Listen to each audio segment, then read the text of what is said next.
The slide ran in a north to south direction to the river. The river was about 25 feet across at the base of the slide. A large pool filled with boulders, the size of cars, and more than 60 feet long, absorbed the runoff from the slide. 20 feet to the east of the bottom of the slide, the large pool was pinched off by a 2-foot-high step in the river. On the other side of this step, or mini waterfall, lay a small crescent-shaped pool with a soft sandy beach at its center. The beach was elevated about 5 feet above the crescent pool and contained remnants of a camp left from Devon's last visit. Devon made his way to the step area and then across its face to the other side of the river where the camp was. Several cantaloupe-sized rocks that had been charred by many fires sat in a semicircle next to a ledge that poked out of the sand at the uphill end of the small beach. Torn pieces of a green plastic bag, bits of paper plates, and some white plastic utensils were scattered around the sandy area. Devon thought to himself that some animals had dug up the garbage they had buried last time. He would have to carry the garbage out this time. From the beach area, a continuous canopy of greenery covered the length of the river as far as could be seen. No direct sunlight reached the river here. Even so, the heat persisted. The air temperature was over 105 degrees. The water was snowmelt from the mountains upstream and was just above freezing. The muted rumble of downstream whitewater was accented by the bubbling trickle of flow over the small step fall in front of the sandy area. The water smelled crisp and cool. Zeke stumbled out of the tree line and slid the last 15 feet, splashing into the large pool. He kicked and kicked his way across the river, then climbed up the steep slope downriver from the sandy camp area. He ran through the bushes and onto the sand to Devon, saving his wetness to share. Devon exclaimed, turning from Zeke's shake-off. "Couldn't you do that over there?" Zeke's tail wagged furiously. Dirt and leaves poured over the end of the slide into the river, announcing Carl's arrival. Carl stopped on the rocks at the edge of the river and spotted Devon. Carl looked around, then made his way to the step area to cross over to the sandy campsite. Rich came out of the tree line carrying his pack and the backpack dredge that Devon had left. Devon waded out in the small pool over to Carl and Rich to take their packs and bring them back to the camp area. Rich and Carl stood at the edge of the small waterfall that was about 5 feet across. "How do we get across this?" Rich asked Devon. Devon waded back out to them and grabbed Carl's hand and pulled him into the pool. Carl splashed in waist deep and immediately began drawing in rapid, short breaths while his face looked like a scolded child. "Holy shit, that's cold," Carl said as soon as he could catch his breath. "Jump in, Rich. It's the only way you're going to get that dirt off you," Devon said. Rich jumped in just behind Carl where the water was nearly 5 feet deep. He scrambled to the shallow water while sucking in rapid, short breaths as Carl did. Devon laughed and climbed back out to the beach area. Devon laid out the tarp on the sand, then drove in tent spikes at each corner to keep it from sliding. At each corner of the tarp, a piece of small diameter rope about 4 feet in length was tied. Devon tied the food pack to the uphill corner of the tarp to ensure that a small animal didn't drag the food away in the night. Carl and Rich set the sleeping bags on the tarp, then stacked the ropes and tools on the ledge of a rock behind the campfire area. The gas cans were stacked away from the camp and tied to a tree. Devon pumped up the tire tube that the dredge floated on and assembled the dredge, while Rich and Carl strung out the hoses and securing lines. Once everything looked right and the preliminary work was completed, they settled in for lunch. Rich passed out a can of Denison's chili, a small can of peaches, and a plastic spoon to each person, then poured some dog kibble in a pile for Zeke. The troop ate in silence, looking around at the gray sculpted rock with long streaks of white lines running this way and that. "All right, let's get some gold," Devon said. Devon picked up a gold pan and scooped up some material from the edge of the pool. "Here, this is how you pan for gold." Devon let water into the pan from the river and started to move the pan back and forth, swirling the material in the pan. He pushed larger rocks out of the pan and swirled the smaller ones out in the circular rocking motion. Within a few minutes, the pan had only sandy material and water in it. Carl and Rich copied what Devon was doing with their own gold pans. "Now just rock it back and forth. You can see the white sand at the top and the black sand at the bottom. Wash the white sand out with light jerking motions. The black sand is made up of irons and pyrites. The only thing heavier than the black sand is gold. They'll both be at the bottom of the pan, Devin said. He did this for several more minutes, and little flakes of gold could be seen scattered in the black sand. I got some, exclaimed Carl.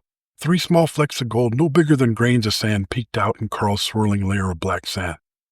I didn't get any, Rich said, staring intently into his pan while pushing the black sand around with his finger. Get another scoop and try again, Devin answered. How do we get these flakes out? Carl asked. Devin unscrewed the top of a small aluminum canister, brushed his black sand and gold bits into it, then passed it to Carl. Don't bother now. Just put your black sand in here and we'll pan it out tonight. Carl brushed his black sand and gold flecks into the canister and screwed the top back on. Carl and Rich got another scoop of material from the pool and sat down to start over. Devin grabbed his wetsuit, then waded into the small pool, took his clothes off, and stepped into the wetsuit. Toss me my mask and snorkel, Devin said to Carl. Carl tossed them to him. Devin spit into the mask, rubbed the spit around the glass, rinsed it in the cold water, then put it on, and poked his face in the water to see the bottom. Rich and Carl continued to swirl the water around their pans looking for gold, while Zeke curled up for a nap. Devin waded into the outside curve of the crescent pool, with his face in the water and snorkel out. He pushed rocks around with his feet, trying to see how much material was covering bedrock. Bedrock looks like the sides of the river, smooth contours of undulating gray rock with streaks of white quartz running through in places. The gold settles to the bedrock as it is the heaviest thing in the river. Devin wanted to be in the part of the stream that was moving slowest to improve the chance that any gold had not been washed away with the swift current. There was a lot of sandy material here. Let's get that dredge going, Devin said as he pulled his snorkel out of his mouth. Carl and Rich didn't look up. They were lost in the pans. There had to be gold in every scoop. They had to find it. A couple more swirls, a couple more swishes. If it was in there, they were going to find it. Devin stepped out of the water and touched Rich on the shoulder. Rich, give me a hand with the dredge. Rich looked up at him. I still haven't found any. Don't worry about it. Once I pull up the material from the bottom, you'll find plenty. Carl set his pan down. Rich poured the gas mix into the tank while Devin secured a line to the dredge. Carl attached the suction hose. Devin waded back in and pulled the dredge behind him. Tie it off right there, Devin said. He positions the dredge sluice box to dump the tailings over the small falls into the larger pool, then pulled the suction hose to the slow water area he had just been pushing rocks around in. Every 10 minutes or so, we'll dump the sluice box riffles into a pan and you guys can pan out the gold. In the meantime, just get another scoop and get to panning, Devin said. Rich pulled the starter cord and the dredge rumbled to life. In a moment, clear water began to cascade across the sluice box. He watched Devin as he lowered his whole body into the icy water. The suction hose began to buck and jerk. Then the water flow through the dredge's sluice box darkened as material from the bottom of the river rolled along its length. The dredge's suction hose was only 2 inches in diameter. The engine was the type found on handheld weed whackers. The engine was fixed to a pump that drew water from below it through a 2-inch hose that then tapered to a 1-inch hose. That 1-inch hose ran out the length of the 2-inch diameter suction hose and fed the rushing water back up, creating a vacuum. This vacuum pressure pulled the material from the bottom of the river, sent it up the suction hose and over the sluice box. The sluice box was about 3 feet long and 1 foot wide, with 4-inch high sidewalls. A piece of carpet ran along its bottom, and a series of ladder riffles created areas of low pressure, attracting the heavy gold to settle in. The lighter rocks and sand roll across the sluice box and drop off the end back into the water. Devin pushed the suction hose into the loose material while he rolled rocks too large to pass through out of the way. He worked back and forth in an area about 4 feet wide and 4 feet across. Material cascaded into the depression made from all around. How far to bedrock? How much material had to be moved? Any large nuggets would be resting next to the bedrock. He worked on. His exposed arms and neck burned in the freezing water rushing past him. The muffled noise of the dredge seemed distant to him. Like Darth Vader, he inhaled and exhaled over and over again. For him, the sound of his breathing washed out everything else. A flicker of brightness appeared for a brief moment. The material continued to fall into the suction hose. Another flicker, A drum began to beat. It beat louder. It was his heart. He could hear his heart above the breathing. The flicker became a flash. Something tumbled in the material. His heart pounded in his chest. He stopped breathing when he saw it. Gnarled, lustrous beauty in the shape of a piece of popcorn, but unmistakably gold. His head felt as though it would explode. He let out a grunt and thrust his hand to catch it before it fell into the suction hose. His heart pounded in his ears. He got it. Devin jumped out of the water screaming through his snorkel. He held the nugget up high into the sky as he ripped the mask and snorkel from his face. Yahoo! Rich put down his pan and waded out to Devin to see the nugget. Carl inspected the sluice box for more nuggets. Rich crowded in next to Devin to get a closer look as Devin turned it in his hand. The nugget was lumpy and smooth.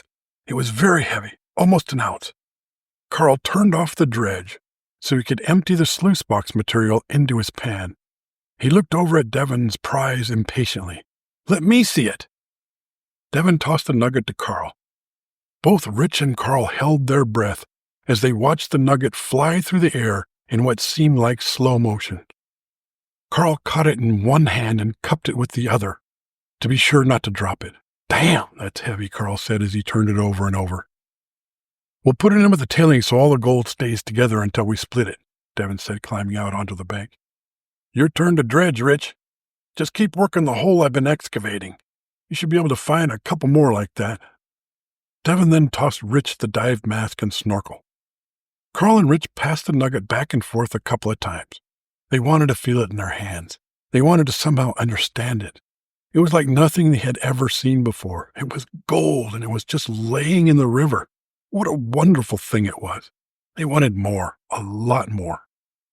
Rich put on the dive mask and snorkel. Once Rich pushed his face into the water, Carl walked to the sandy beach and put the nugget into the canister with the black sand. Zeke could be heard crunching through the underbrush not too far away. Devin was rigging a fishing hook to the small fishing pole. I saw some nice trout while I was dredging. I'm going to try to get some for dinner.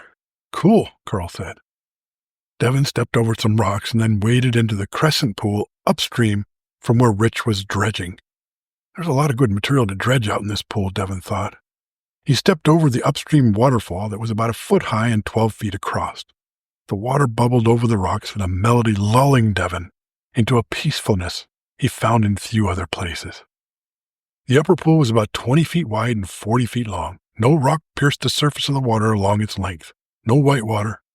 The water turned and twisted with no effort shown. The surface of the pool was flat. Devin pulled his dive mask over his face and bit into the snorkel. He lay it out across the surface, surveyed the bottom, and kicked slowly upstream. Devin had tried to catch fish here before. He found that they would not bite a lure or bait. There was a small bug that lived in a hollowed-out sticks on the bottom of the river that the fish ate. They would scan the bottom looking for the bugs in the sticks. When found, the fish would swim down, pick up the stick in its mouth, suck out the bug, then spit the stick out. It seemed the fish were smart enough to maintain the supply of hollowed-out sticks. It was as if they were farming the bugs. A big 2-pound trout lumbered under Devin. It was a caramel color with iridescent hues of shimmering green on its sides. These fish don't seem to have any predators out here, Devin thought. They must die of old age. Imagine that, fish dying of old age. Devin chuckled in his snorkel. 3 more swam together up ahead of Devin. Then he saw 2 more. As Devin swam along, the fish all moved upstream. Soon he would corral them together under the next waterfall, and then he could try to catch one. He needed to find one of those bugs to put on his hook.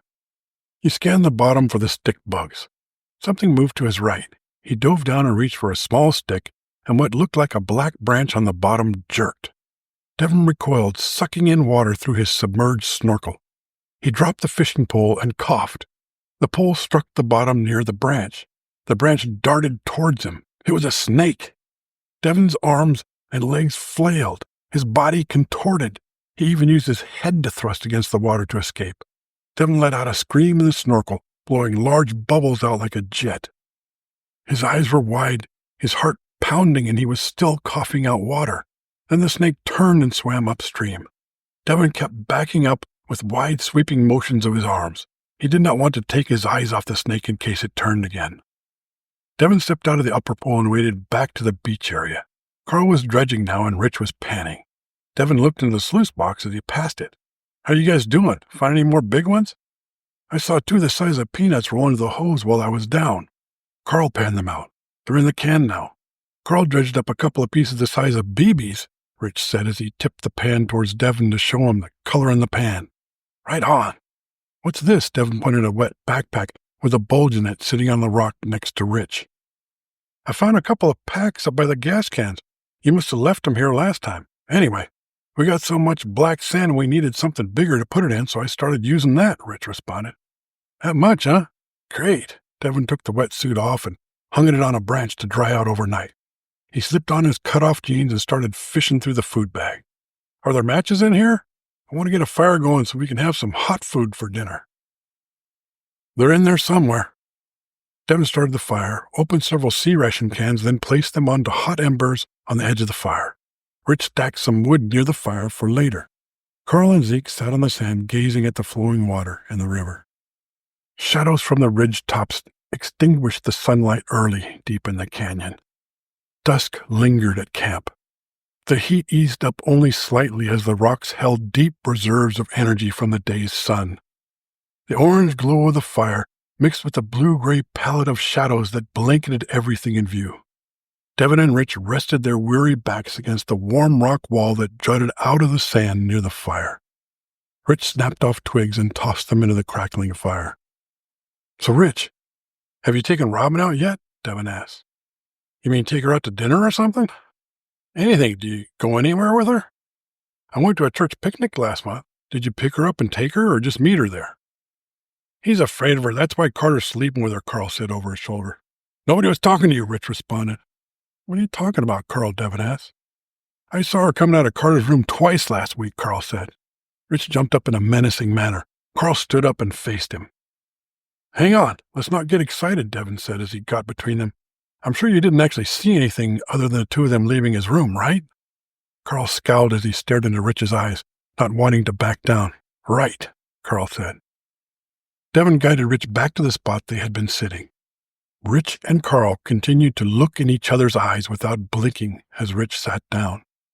Carl bent over and grabbed a sizzling can out of the fire with his bare hands and sat down in the sand, pulled a spoon out of his pocket and began to share his meal with Zeke. "Never mind him," Devin said. "He's a jerk. He's just trying to piss me off. How about we change the subject? I'll tell you about Dara." "Good idea. Does she live with you and Ned at Ned's house?" "She lives in a single-wide trailer next to the road above Ned's house." "She's your cousin, right?" "Her dad, Ned, is my father's cousin. I don't know what that makes her to me. I do know that she's not my first cousin. That means I could marry her in California. I checked." "Are you going to marry her?" "No. I could if I wanted to. I mean, there's no legal restriction." "Sounds like you want to if you checked into it." "I tell you the truth, I looked into it because I've been getting closer and closer to her and wanted to know if there was something unnatural about the relationship going further, if it did." "Are you sleeping with her?" "No." "Why not? You said you liked her and she's pretty. Sounds like she likes you too." "I don't know." "Nanette, you still have feelings for her?" asked Rich. "I honestly think that I'm over her, but I can't seem to move on. I still don't understand what I did wrong," Devin said, gazing into the crackling embers. "Sometimes I wonder if I could provide a good enough life for us. I'm not sure I can take care of myself, let alone anyone else." He tossed a couple of small twigs into the fire, then looked into Rich's eyes. "I can't get comfortable with a woman unless I can feel like a man. Unless I'm making a good wage and working towards something, I just don't feel like I have anything to offer." "Sounds like Nanette brainwashed you," Rich said. "I don't think so. She may have opened my eyes," Devin said. And then he said, "I guess I always knew that. I just wasn't ready to live it." "You ready now?" "I'm getting there. If we can pull out a fair bit of gold, I'll be ready," Devin said, as he reached for a hot can of beans and franks on the fire.